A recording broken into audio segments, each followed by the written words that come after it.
Fica do lado aqui que a gente vai fazer uma apresentaçãozinha rapidinho.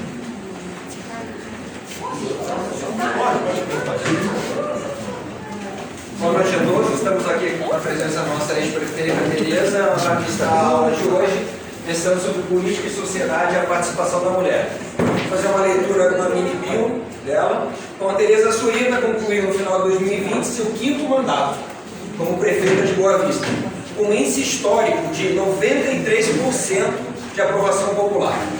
Tereza foi a única mulher eleita em 2012 e reeleita em 2017 para governar uma capital brasileira, quando teve 79,39% dos votos válidos. Foi deputada federal por 2 vezes e secretária nacional de programas urbanos do Ministério das Cidades. Com especialização em Harvard, passou a desenvolver ações baseadas na importância científica, social e econômica de se investir na primeira infância. Como gestora pública, é responsável por um grande legado de obras estruturantes e transformadoras em nossa capital, entre elas o Complexo Ayrton Senna, o Parque do Rio Branco, o Hospital Santo Antônio, Mercado Municipal, o Teatro Municipal de Boa Vista, a Vila Olímpica Roberto Marinho, o Parque Germano Augusto Sampaio e a construção de 85 das 126 escolas municipais existentes. Tereza utilizou sua visão política e experiência administrativa para lidar também com grandes desafios como a crise humanitária da Venezuela e a pandemia do coronavírus. Por seu estilo inovador e gestão de resultados, Tereza tem sido convidada a compartilhar suas experiências no Brasil e no exterior, nos Estados Unidos, na Inglaterra, na Itália, Alemanha, Holanda, Dinamarca, Colômbia, Chile e Equador.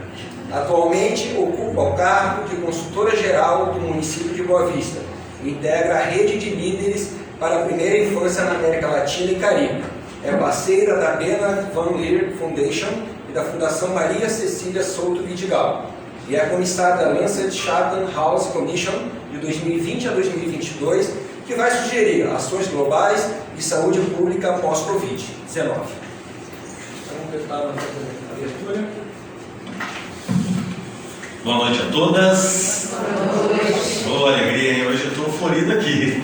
E depois desse currículo extenso aqui, maravilhoso da nossa ilustre convidada, eu gostaria de agradecer aqui, primeiramente, a todas vocês que têm vindo nesse curso de Educação Política. É o marco do PSL 17 aqui do nosso estado de Roraima, é referência, inclusive, né, Lidiane? Nós estávamos lá com a Leila também, em Brasília, onde fomos lá agraciados pelo nosso presidente nacional, Bivar, e por todo o PSL Mulher, pelo excelente serviço que a gente tem feito aqui no nosso estado. E parabéns ao Álvaro e a toda a equipe de colaboradores aqui também, que tem levado esse curso a sério, com responsabilidade. E eu sempre falo aqui, Tereza, que é importante essa participação das mulheres. E hoje o PSL tem essa oportunidade de estar contribuindo com vocês. Nós precisamos aprender sobre tudo na política. Hoje a gente não faz nada sem política. Então, política é muito importante, vocês fazem parte disso. Hoje, menos de 10% da Câmara Federal são de mulheres e a gente já tem projetos reservando vagas para candidatas, e não, quer dizer, não só para candidatas, mas também para cargos, né? Então, há uma novidade aí, a gente está em elaboração de um texto para que a gente possa ter no mínimo 18% das cadeiras ocupadas, tanto de deputadas estaduais quanto federais, para vocês mulheres. Porque não é dizer que a gente não está dando uma estrutura para as mulheres, não é dizer que sem a mulher a gente não vai aprovar pautas de vocês, mas vocês são mais sensíveis a várias causas e isso é muito importante e é perceptível isso, principalmente onde eu estou, lá no Congresso Nacional. Defendo as pautas das mulheres, estou lá, crimes contra a violência, né, aprimorando as penas, né, colocando penas mais severas, né, colocando mais estrutura para receber as mulheres em delegacias, mas não é só isso fazer política, a gente precisa de mais. E hoje a gente convidou aqui a Tereza Surita, ela que tem já muita experiência como deputada federal, como uma gestora, e vocês sabem da atual realidade aqui do nosso município. Vocês veem a diferença hoje da gestão pública deixada pela Tereza dentro do município de Boa Vista, comparando com o governo do estado. Trocou-se aí vários governadores e a gente viu que um após o outro ninguém resolveu a situação do nosso estado. E a gente está aqui hoje para receber ela, para falar um pouquinho com vocês da experiência dela. Não quero aqui tomar muito tempo, mas dizer para vocês que será sim um momento importante para o PSL, e já digo que a gente vamos para ela aqui. Estamos juntos aqui para 2022, estamos nessa caminhada e eu acredito muito que essa mulherada toda vai ajudar também no PSL 17 a ajudar o nosso estado a poder ser um estado melhor, com mais educação, com mais segurança e principalmente mais saúde. Cuidar das pessoas, que eu sei que cuidar das pessoas a Tereza faz muito bem. Então, com vocês, a nossa convidada, Tereza Surita.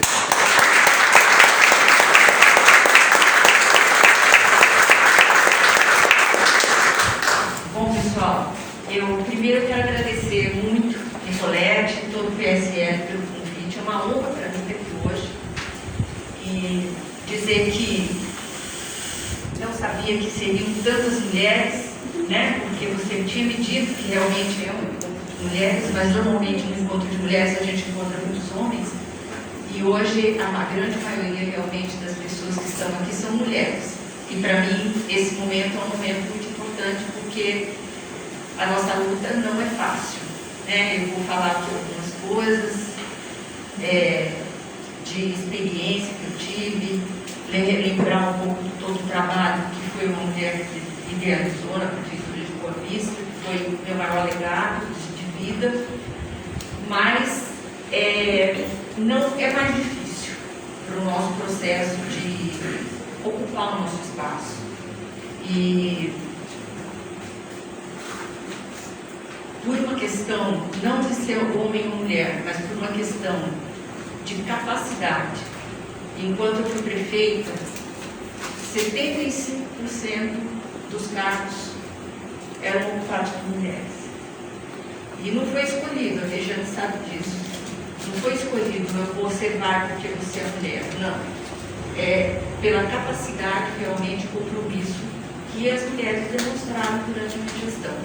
Então, uma vez houve todo um processo de levantar isso, acho que foi no Dia da Mulher aí que aconteceu, e eu me surpreendi, porque nem eu sabia que nós tínhamos essa ocupação.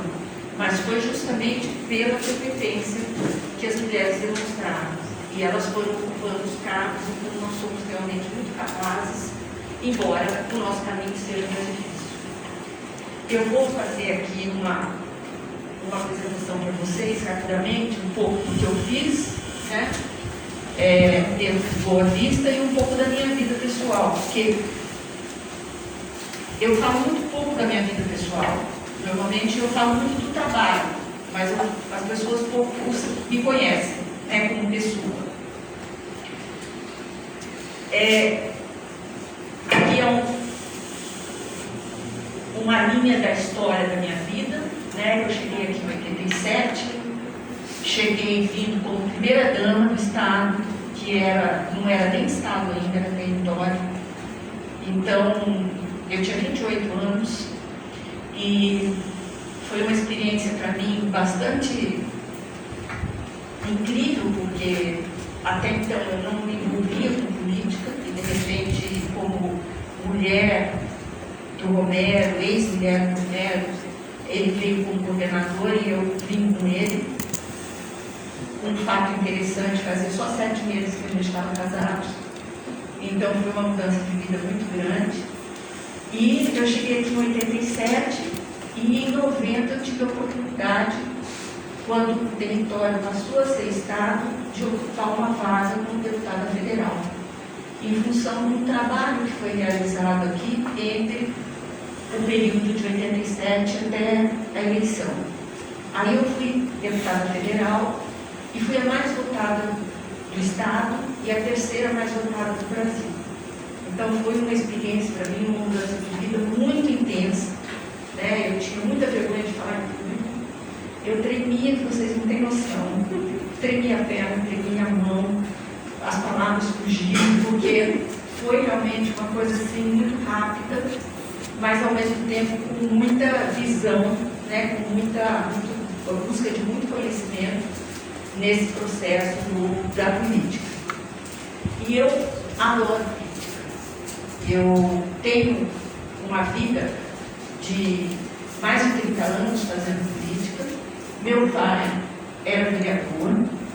Meu pai, quando ele morreu, eu era muito criança, eu tinha só 10 anos, mas ele foi velado na prefeitura da cidade onde eu nasci, porque ele morreu num acidente de carro.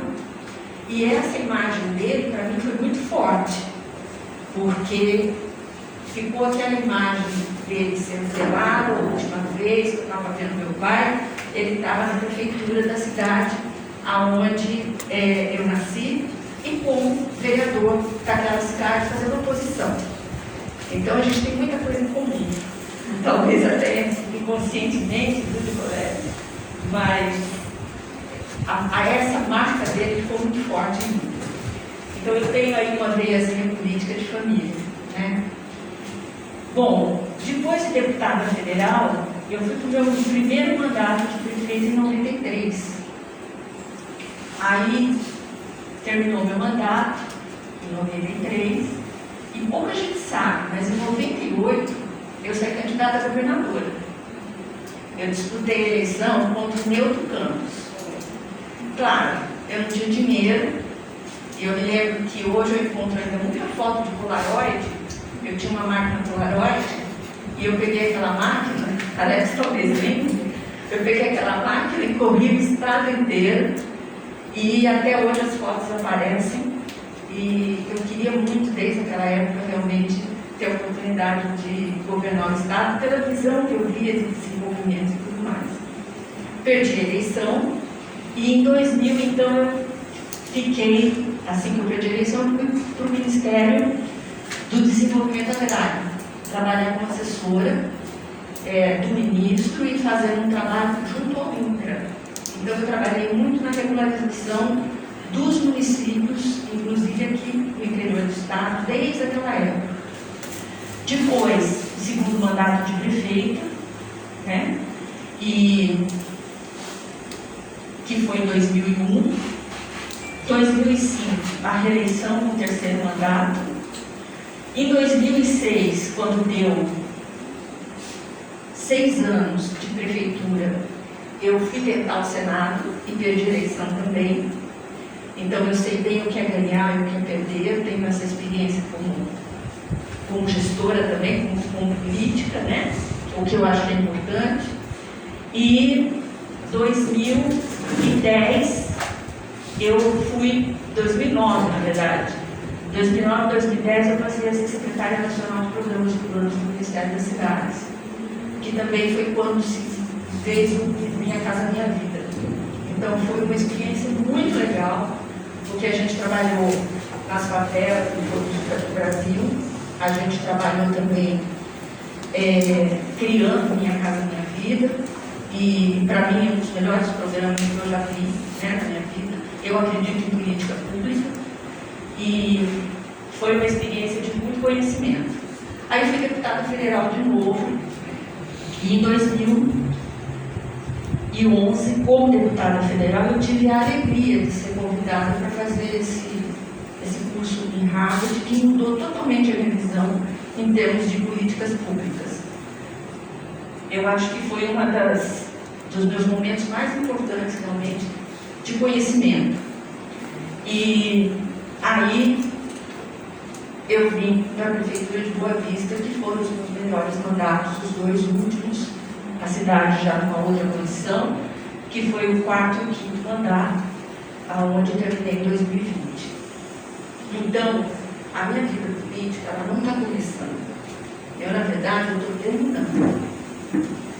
Eu estou num processo de, com todo o conhecimento que eu tenho, em tudo que eu aprendi, com toda a história que eu vivi hoje, indo, deixa eu colocar bem isso, indo para um processo onde eu quero ver pessoas jovens como vocês, novas como vocês, entrando na política e criando sua história, sua vida. Então, hoje o meu papel, ele não é só um papel político, mas é um papel também de formar pessoas, e eu acho que o Arthur é um exemplo disso, de formar pessoas para que possam seguir a vida pública, porque você só transforma uma realidade de verdade através da política. Não tem outro caminho. Principalmente num estado, num país pobre como o nosso e tão desigual. Então a política é necessária para que a gente possa fazer essa transformação. E eu fico muito feliz de, aonde eu vou hoje, encontrar mulheres na política. Porque, e mulheres bonitas. Porque é muito legal você ver que as mulheres e mulheres bonitas estão se interessando pela política.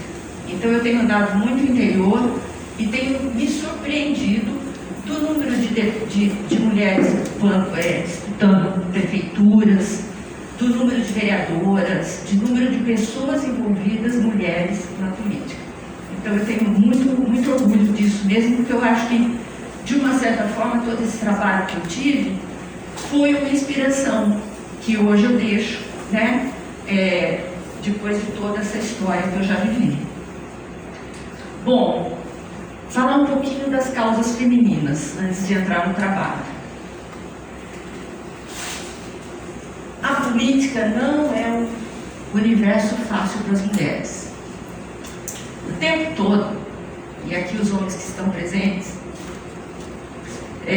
vão ouvir hoje, né? O tempo todo, nós temos que provar. Tá? Aí quando você faz, você tem que provar de novo. Porque existe sim um preconceito. Nós somos tidas como minoria. Nós, os negros, os gays, as pessoas, nós somos colocados como minorias. Então nós temos cota. Ou seja, não é um universo fácil para a mulher você estar na política. Mas é possível. E aí você tem grandes nomes de mulheres, inclusive, no Brasil, em quem se espelhar. Então é possível. O que não pode é desistir e entender que é um processo mais difícil, mais lento. Eu, com a minha experiência, se eu fosse um homem, eu já teria sido governadora desse estado. Não tenho dúvida disso. Mas o fato de eu ser mulher, o processo foi mais lento. Até eu chegar até aqui e provar.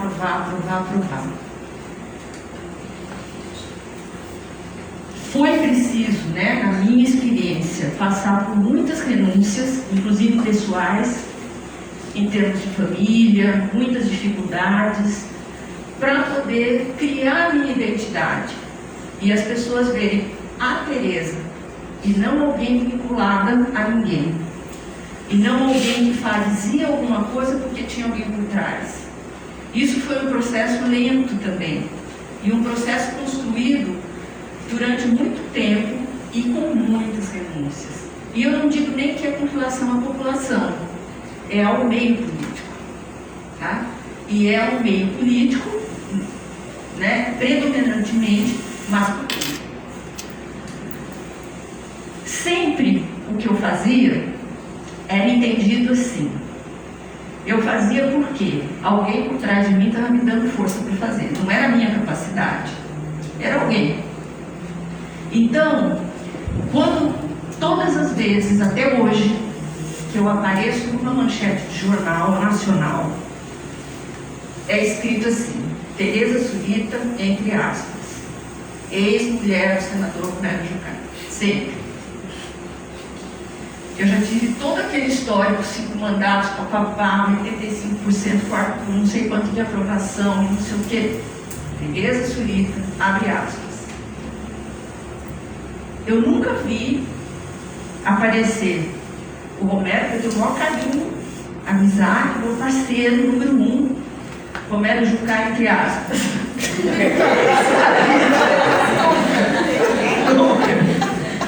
Sempre. Ou seja, isso é duro, gente. Porque você, entendeu? Por exemplo, em termos de separação, nós dois temos mais de 10 anos.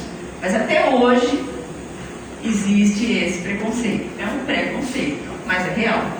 Então, foi preciso muito para que eu pudesse realmente ocupar hoje um espaço onde as pessoas vejam que realmente a minha capacidade de administrar e tudo mais. Eu acredito que a mulher, ela tem uma força nata.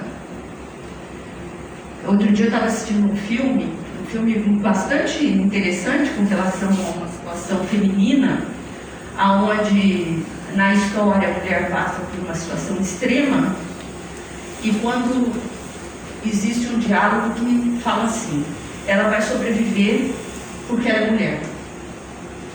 Então, nós temos realmente, e vocês não tenham dúvida que a gente tem uma força nata. E essa força nata, essa luta de gênero, ela é muito desigual. Eu não estou aqui pregando isso como sendo algo que a gente vai sair por aí com bandeiras, nada disso. Mas eu estou falando uma realidade que existe, né? Nicolete acabou de dizer aqui, nós temos menos de 10% de deputados na Câmara Federal. E na minha época era a mesma coisa. Então isso já passou quantos anos, quantos mandatos, e continua igual. E já existem hoje, e você sabe disso, determinados papéis que é da mulher. Você nunca viu uma mulher assumir posições onde vai se discutir a questão financeira do país, aonde tenha que ter uma posição mais relevante. Segurança pública. Sempre é a questão masculina, né? Porque é cultural, não é só no Brasil, é no mundo. Eu gosto muito da Inglaterra, porque na Inglaterra, além de ter uma rainha, tem primeiras ministras que já passaram por lá, que marcaram. Eu admiro muito a Angela Merkel na Alemanha, que vai sair porque quer, como primeira-ministra também, fez um trabalho brilhante. Mas são exceções. E elas também, elas vestem uma capa meio masculina. Se vocês pegarem a forma de vestir, a forma de falar, eu que andei muito nesses congressos, nesses encontros internacionais, a forma de falar é masculina. Você fala duro, você fala grosso, você fala igual, para você poder competir. Senão você fica realmente numa posição mais desprestigiada. E eu acredito também que a gente precisa lutar muito, muito, muito para conquistar igualdades de direitos. Igualdades de direitos, eu digo que não é nem o mesmo espaço em termos de quantidade, mas é de salário até. Você pega hoje grandes empresas multinacionais, o salário da mulher é menor do que do homem. Essa é a realidade do mundo, né? Então, é difícil o fato de ser mulher. Mas, como eu disse, nós somos mulheres brilhantes e ocupamos os nossos espaços. Eu fui criada para acreditar que a excelência que eu digo é na gestão. Aquilo que você faz provando.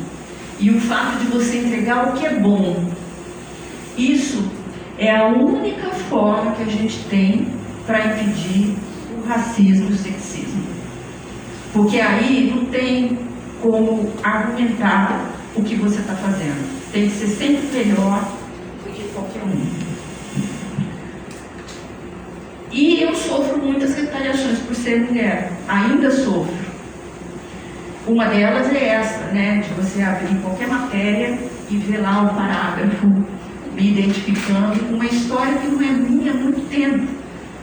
E isso são retaliações, são dificuldades mesmo. O fato hoje de ser político também é uma coisa complicada, porque tem uma imagem ruim, aí é o homem e mulher, aí a gente se iguala rapidinho. Mas, com o trabalho e tudo mais, você consegue mudar isso, você consegue realmente fazer uma posição. Bom, a minha história, e baseado nisso tudo que eu falei, ela meio que se confunde com o trabalho que eu fiz dentro de... Quando eu coloco Moraes, porque também eu fui deputada federal, né? Mas principalmente Boa Vista. Alguém sabe o que é isso aqui? Da NTR6. Então, a primeira vez que eu fui prefeita, Que brincava muito bem. Boa Vista era isso aqui, ó, NTR6, tá? E hoje virou o maior complexo esportivo do norte do Brasil. Ou seja, na política, você tem que se superar constantemente. Uma coisa que você faz hoje, amanhã você tem que fazer melhor, você tem que fazer diferente. Você tem que buscar outro caminho, você tem que se renovar, você tem que se inovar. E eu acredito que isso é um papel que é mais se reinventar. É um papel mais fácil para a mulher. Eu acho que o fato da mulher ter essa posição na sociedade como mãe e tudo mais, faz com que você tenha um processo de se reinventar com mais facilidade. Então, na política, para mim, isso é uma verdade. Você tem que se superar aprendendo constantemente. Uma outra forma de trabalho também, decisão política. É fundamental você ter uma decisão política e tomar e fazer. Porque não adianta você falar, eu vou fazer. Você se comprometer e prometer. Mas você tem que tomar a decisão e fazer acontecer. Como é que você faz isso? Com menos riscos de erro. É com planejamento. É indo atrás de recursos para que você possa executar. E é você ter foco naquilo que você fazer acontecer. Você fazer para que possa acontecer. É necessário você não perder realmente. A gente estava agora na sala conversando uma determinada situação.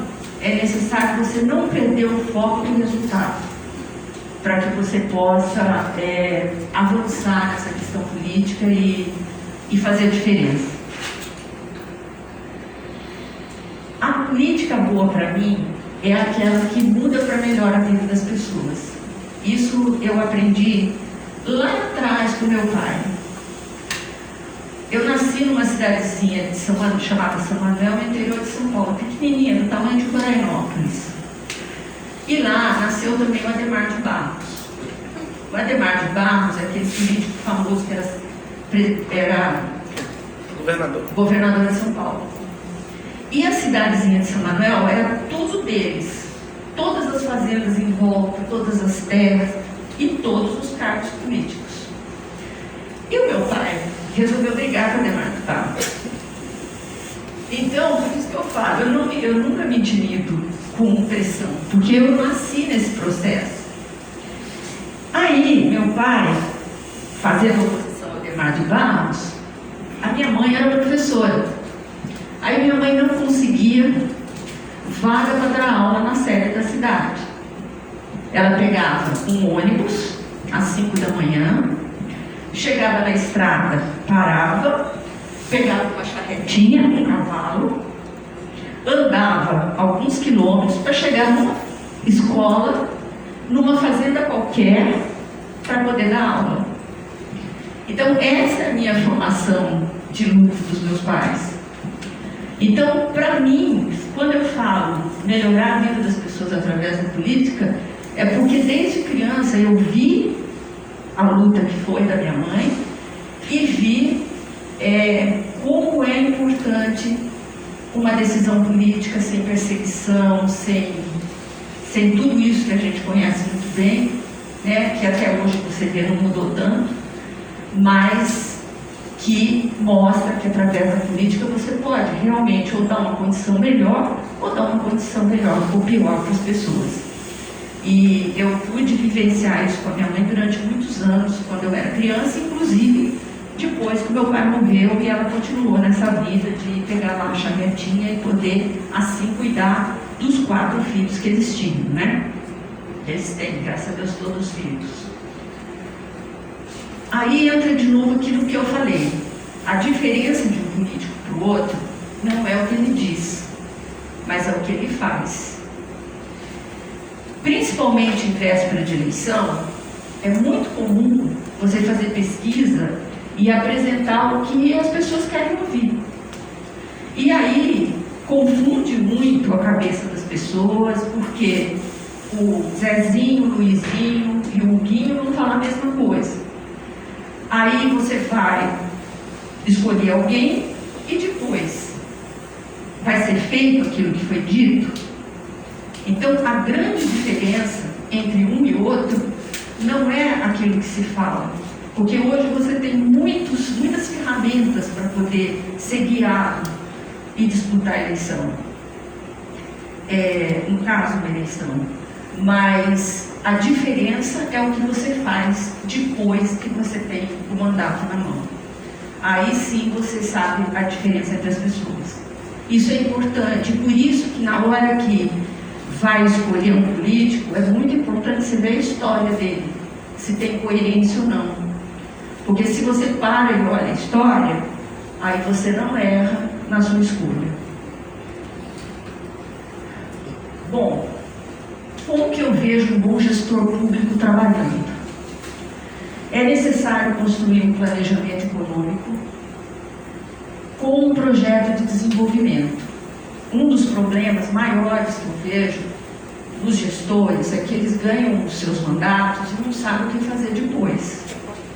Então, se você tem um bom planejamento econômico e um bom projeto de desenvolvimento, se você tem foco, se você toma decisão política, se você faz aquilo que você disse que ia fazer, não tem como dar errado o processo que você vai ter de encaminhamento dos seus compromissos. Uma outra coisa, como eu disse lá atrás, é a decisão política de fazer acontecer. E ninguém faz política sozinho. Ninguém. Não existe, você pode, olha, qualquer cargo, um diretor de escola, um diretor de posto de saúde, um vereador, um deputado, um prefeito, um governador, um presidente, ninguém faz política sozinho. Então, você fazer juntos, integrando esforços e discutindo o modelo, é onde você vai encontrar o melhor caminho para você seguir.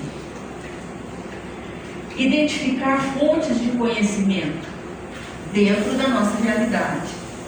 Isso é fundamental para que você erre menos. Nós todos somos humanos e a gente comete erros, mas a intenção é errar menos. E para isso é necessário você ter conhecimento e você identificar fontes que te abasteçam, não só você, mas as pessoas em volta de você também. Porque um grupo, uma equipe, ela tem que ter o mesmo ideal. É fundamental isso. Por que as equipes não dão certo? Porque as equipes que eu vejo que não dão certo, elas não têm o mesmo ideal, elas têm interesses. É diferente. Ela não põe o coração na causa, mas ela põe sim os seus interesses. E aí você não consegue caminhar. E enquanto você tem fonte de conhecimento, os mesmos interesses, trabalha dentro de uma realidade, com foco, papapá, você faz as coisas acontecer. Mesmo a mais difícil, você faz acontecer. Aqui um outro ponto que eu considero também fundamental, que a gente até estava conversando agora há pouco, é identificar e atrair parceiros sérios, honestos, comprometidos e que tenha transparência. Não tem como dar errado. E ter a decisão sempre política de que quando isso aqui não está integrado, é preciso mexer. Porque uma das coisas mais difíceis é você mexer a sua equipe. Quando de alguém é aquela alegria. Quando você vai tirar, é o maior problema. Então, fugindo da regra desse caminho, é necessário que você não tenha medo de voltar atrás ou de mudar quando é necessário mudar. Eu aprendi muito nesses últimos anos com todos os problemas que Boa Vista passou. E, infelizmente, pessoas não conseguem acompanhar o processo, elas acabam ficando realmente no meio do caminho. Mas identificar, atrair parceiros sérios, pessoas honestas e comprometidas que trabalham com transparência é fundamental. Planejamento e controle financeiro. Não tem como você trabalhar sem ter um planejamento e controle financeiro. Porque você sempre tem que estar atento àquilo que você faz com seus compromissos acontecerem. E não consegue fazer se você não tivesse planejamento econômico financeiro. Só que esse planejamento necessariamente não é a quantidade do dinheiro, mas é a qualidade naquilo que você aplica, que faz toda a diferença. E está preparado para o enfrentamento de crise, porque nós que estamos na política, é crise o tempo inteiro. Hoje está tudo bem, amanhã é um desastre, amanhã cai uma chuva, como eu já vivi lá atrás, as ruas se quebram, você não tem acesso aos bairros mais distantes, que eu vivi isso em 2000 num dos meus mandatos passados, e falta 6 meses para acabar o meu mandato. Então é uma crise que você fala, meu Deus, e agora? E você não tem dinheiro. Então você tem que estar preparado para enfrentamento de crise. E ter a sociedade sempre sensibilizada para as causas que você está buscando. Porque a sociedade ela tem que entender o que você está fazendo e qual o seu papel.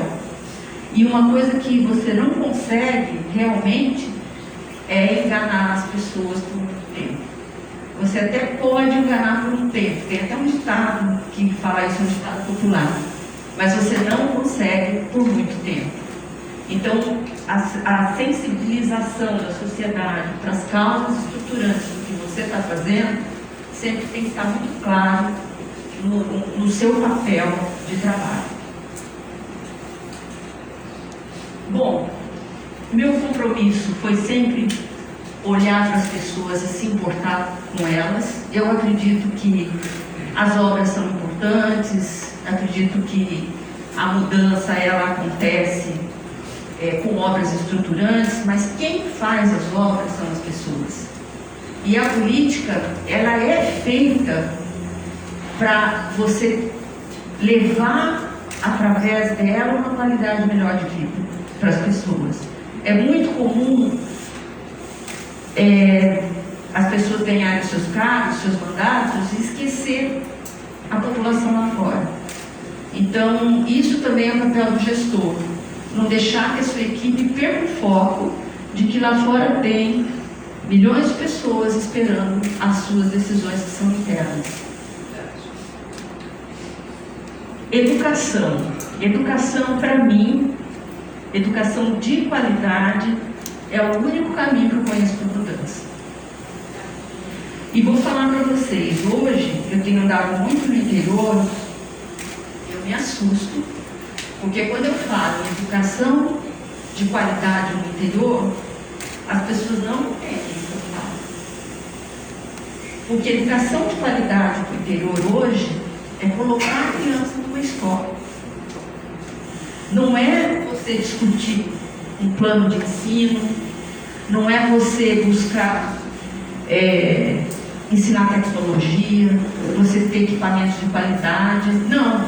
É você ter um transporte escolar que chegue numa escola. Então, educação é o caminho para qualquer transformação. E precisa começar cedo, porque os primeiros 6 anos são para sempre. Então, você tem que realmente começar já com a creche, já com o pré-escolar, ensino fundamental com para que quando chegue no ensino médio tenha competitividade entre as crianças e elas possam realizar os seus sonhos e possam disputar os vestibulares na mesma condição daqueles que têm dinheiro. Então isso é uma coisa extremamente séria. Formação do capital humano. É importantíssimo que, na minha avaliação, que os servidores eles sejam preparados com capacitação, sempre para disseminar o conhecimento. Eu tive a oportunidade de trabalhar aqui com a Regiane, que hoje é vereadora, e ela sabe que foi assim que a gente trabalhou. É muita capacitação, muito conhecimento, muita condição de trabalho, sempre o respeito com aqueles que vão fazer a transformação. Porque em política nós vivemos de mandatos, e os mandatos eles passam muito rápido. Aqueles que recebem seus mandatos e acham que vão ficar por um longo tempo, é a maior decepção. Ou nunca mais voltam ao normal, fica vivendo aquilo que já acabou, ou não conseguem fazer nada, porque é um suspiro. E num dia você é, no outro dia você deixa de ser. Então, esse conhecimento, ele é muito importante para quem está no processo de gestão. Você apoiar as pessoas que vão servir melhor as outras pessoas. Porque essas pessoas continuam no trabalho. E aí você faz realmente uma transformação como é necessário fazer. Discutir com a equipe e com a população o planejamento e a sequência das obras também eu acho que é fundamental. A gente trabalhou muito com os mapas falados em todos os bairros para que houvesse o conhecimento da equipe do que a população traz, mas o conhecimento para a população daquilo que a equipe vai fazer e da nossa limitação.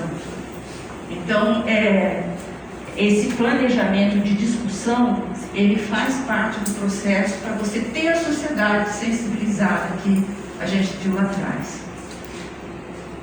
Os planejamentos estratégicos, eles são fundamentais, traçar metas, né? Eu sempre trabalhei com plano de trabalho e sempre fazendo um projeto piloto para você experimentar e aprender com os erros. Porque principalmente quando você inova, você comete erros. Então, se você busca conhecimento, se você tem o foco, se você tem a decisão política, você já fez seu planejamento, esse planejamento estratégico ele não te deixa perder o foco do resultado final. Aqui é um exemplo da primeira infância, né? Então, as metas que nós traçamos, eu já coloquei aqui só como exemplo, mas eu não vou entrar no assunto, né? Modernização administrativa também. Hoje nós temos ferramentas incríveis para trabalhar. Hoje tem uma coisa chamada tecnologia que não dá para se trabalhar sem. Ou você implanta essa nova ferramenta que é a linguagem atual de hoje, que você vê uma criança de 2 anos pegar no celular e conseguir já com o dedinho fazer uma série de movimentos que o adulto faz, ou você não tem como enfrentar os problemas atuais. Então, a modernização através da tecnologia, ela é fundamental. Aqui é um exemplo de um trabalho que a gente fez piloto, e aqui eu estou falando em termos de primeira infância, que nós pegamos as macro-áreas da saúde, cruzamos com a educação e com o social, a criança que precisa do social. E aí você cria os planos estratégicos para que possa acontecer o resultado final. Então, todos os equipamentos públicos foram colocados no mapa, e aqui foi um projeto piloto onde nós fizemos uma interferência que deu um resultado muito bom no final de todo esse trabalho. Essa ferramenta digital aqui também é incrível. Aqui eu me foquei muito na questão do Família que Acolhe, da primeira infância, porque realmente eu gosto muito desse trabalho que foi feito. Mas cada arvorezinha que vocês estão vendo aqui nesse mapa é uma mulher grávida. Então, é onde vai nascer uma criança. E você só consegue fazer um acompanhamento desse se você tiver um acompanhamento digital. E eu sempre brincava muito com o pessoal do bairro, que pessoal animado. Porque todos os bairros era desse jeito. É uma bosta. Se a Amazônia tivesse assim. Olha, é uma coisa. Mas as ferramentas digitais hoje nos levam a um conhecimento profundo de antecipar problemas e de corrigir problemas. Bom, e legado, né? Eu nunca tive medo, eu tive receio de sonhar, muitas vezes, aquilo que até eu não acreditava, e de fazer o melhor, quando fui deputada, quando fui prefeita, para olhar para as pessoas. Eu acho fim da picada você tratar diferente por uma questão social. Eu acho que as pessoas que estão numa condição social mais, com mais necessidade, elas precisam ser vistas de uma forma maior. Então, eu criei realmente alguns desafios, mas graças a Deus todos eles eu consegui. E eu me lembro que em 2013, outro dia, não está longe, eu falava nas reuniões de campanha que eu ia colocar um ar-condicionado em cada sala de aula. E as pessoas não acreditavam. Elas achavam impossível ter um ar-condicionado em cada sala de aula. Hoje ninguém mais toca nisso, porque um ar-condicionado numa sala de aula em Roraima é fundamental para você ter o mínimo de qualidade no ensino.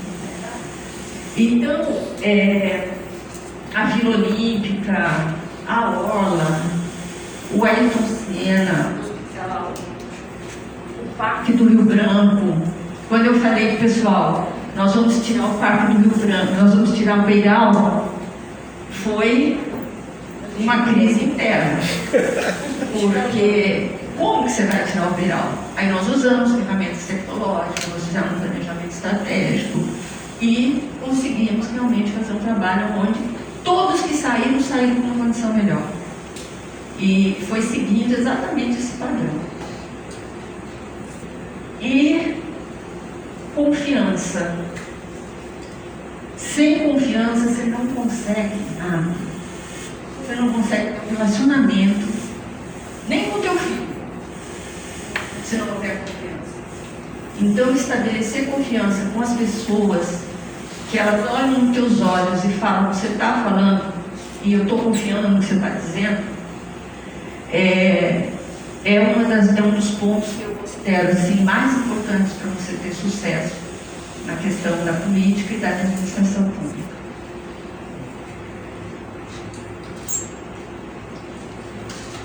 Bom, essa aqui eu já falei lá na frente, né? Eu tenho uma frase que eu gosto muito de usar, é que eu não acho que você deve tratar a pobreza pobremente. Então, porque é uma praça que é do bairro afastado, vai ter um material diferente do que é uma praça que está no centro da cidade. Não, pelo contrário. A praça mais bonita de Boa Vista hoje vai estar lá na Nova Cidade. É a praça mais completa e que segue todas as regras da primeira infância, né? E também de atendimento para uma sociedade. Então, olhar para as pessoas, para que mais precisam, é a única oportunidade que essas pessoas têm para poder conhecer ou disputar, né, o mercado de trabalho, uma vaga, um vestibular, equiparando com aqueles que tiveram mais sorte na vida. Nós temos um estado agrícola, então eu acredito que esse olhar não pode faltar, né? Dentro da Prefeitura de Boa Vista eu trabalhei muito com a tecnologia também na área rural. E uma coisa importantíssima também é você não esquecer a nossa cultura, porque cada lugar tem o seu espaço diferente, o Brasil inteiro tão imenso como é. Então a gente tem que olhar a nossa realidade, a nossa verdade, o nosso jeito, né? Desde a culinária até as coisas mais profundas, como precisa ser.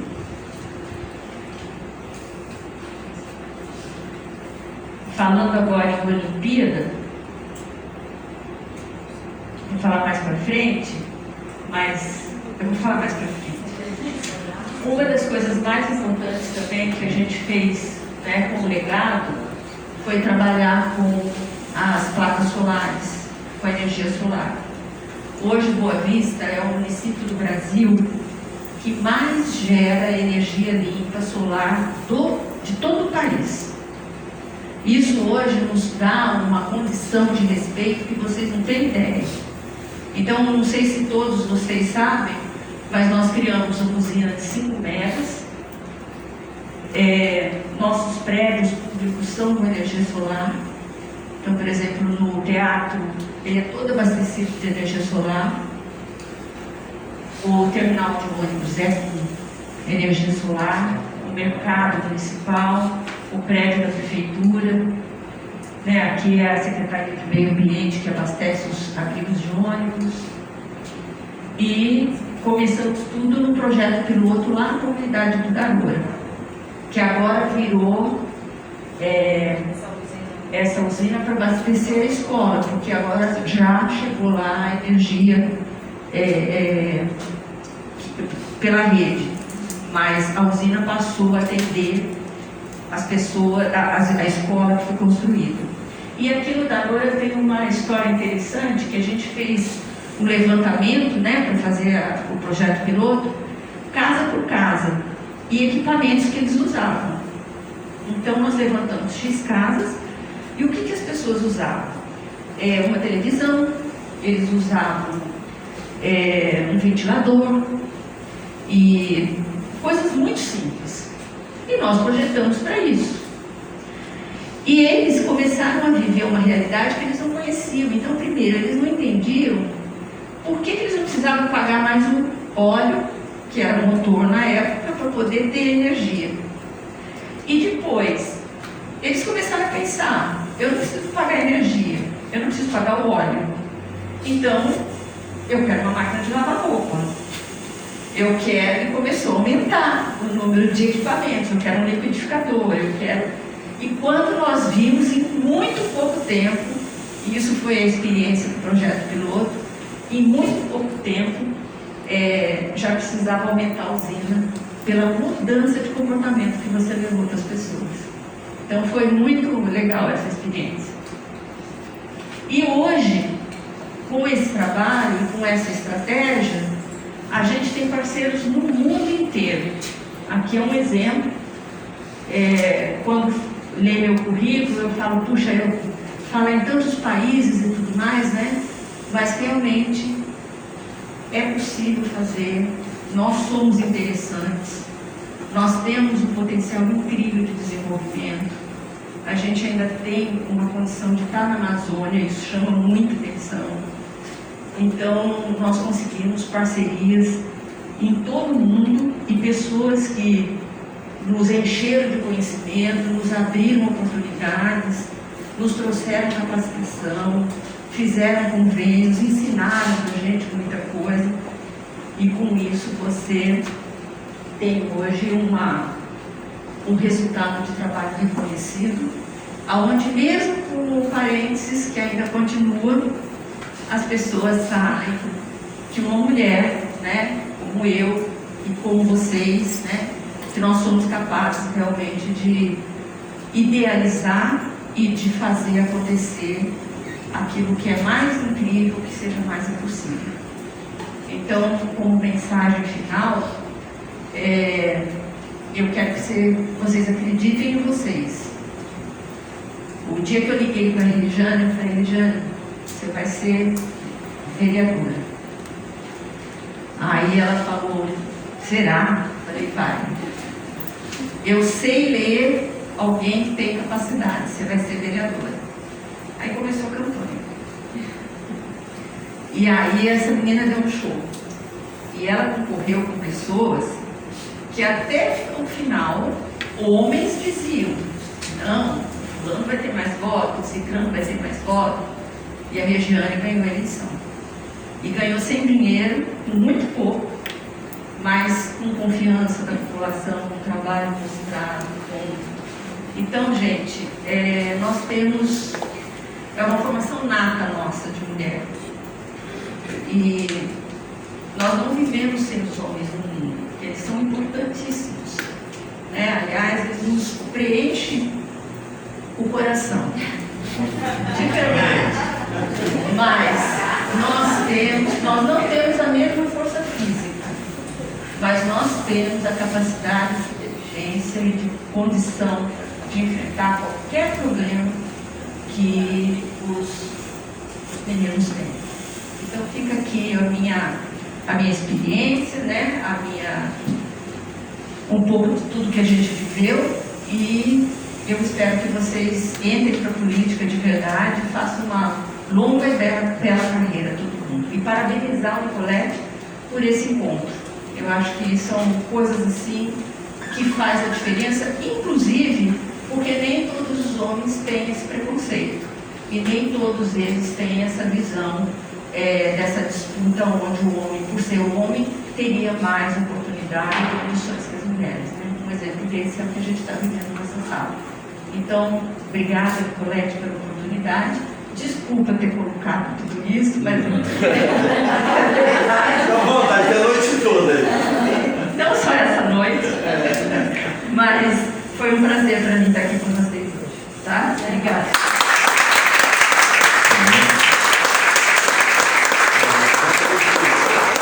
Gostaria de chamar aqui a Lidiane para entregar um kitzinho do nosso curso do PSL Mulher para a nossa futura governadora. Está aqui o kit, deixa eu pegar aqui.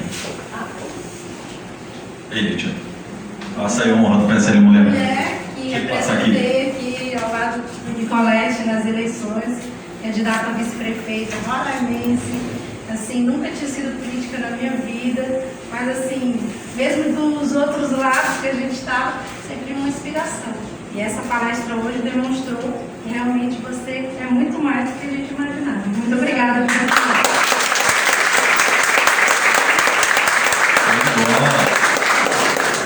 Álvaro, qual que é o segmento aqui? Vai abrir um espacinho para alguém fazer uma pergunta? 10 minutinhos de pergunta. 10 minutinhos de pergunta, pode ser? Tá, então a gente leva o microfone, já levantou a mãozinha ali. Se quiser vir aqui na frente fazer pergunta, pode ser aí? Tá. Olá, boa noite. Meu nome é Leilde. Eu moro aqui desde 98. Sempre votei em você e admiro muito como mulher, como política. E gostaria de saber até quando você pretende regressar na sua vida política, né? Porque desde pequeno que você tem esse, tipo assim,